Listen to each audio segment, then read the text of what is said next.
In today's video, I am going to teach you how to download PDF files directly from Google Chrome 2025. To begin, open Google Chrome on your computer. Make sure you are using the Chrome browser window where you normally browse the internet. Once Chrome is open, look toward the top right corner of the window. You should see an icon with 3 vertical dots. Click the 3 dots in the top right corner. From this menu, select Settings, T. Now that you are in Chrome settings, look at the sidebar on the left. Find and click Privacy and Security. After clicking Privacy and Security, look in the main area of the page. You should see several options related to privacy controls and site permissions.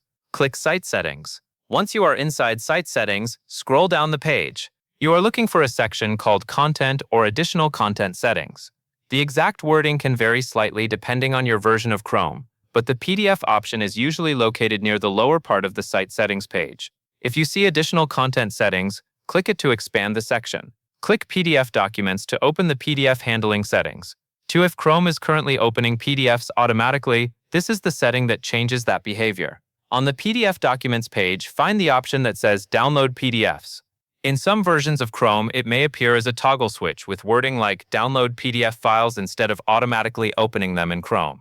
Turn this option on or select the Download option if it is shown as a choice. Once enabled, Chrome will download PDF files directly instead of opening them in a Chrome tab. That covers everything you need to know.